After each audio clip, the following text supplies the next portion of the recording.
চীন দেশ থেকে এক সাংবাদিক বাংলাদেশে এসেছে রিপোর্ট করার জন্য।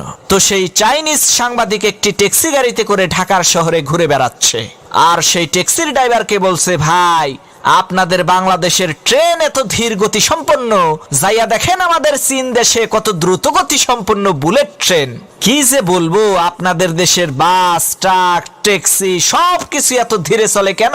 আমাদের চীন দেশের সমস্ত যানবাহন কত দ্রুত গতি সম্পন্ন, খুব অল্প সময়ের মধ্যেই গন্তব্যে পৌঁছানো যায়। চাইনিজ লোকটির এই কথা শুনে বাংলাদেশের সেই ট্যাক্সি ড্রাইভার কোনো উত্তর না দিয়ে একেবারে চুপচাপ গাড়ি চালাচ্ছে। কিছুক্ষণ পর সেই চাইনিজ লোকটি বলল, ভাই আমাকে এখানেই নামিয়ে দেন।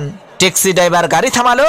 চাইনিজ লোকটি গাড়ি থেকে নেমে জিজ্ঞেস করলো, ভাই গাড়ির মিটার দেখে বলেন তো ভাড়া হয়েছে কত? ট্যাক্সি ড্রাইভার বলল, 15,000 টাকা।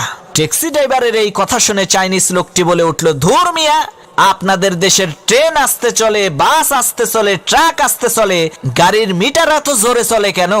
তখন সেই ট্যাক্সি ড্রাইভার বলল, ভাই মিটারটা হইল মেড ইন চাইনা, চীন দেশের মাল, তাই এত জোরে চলে।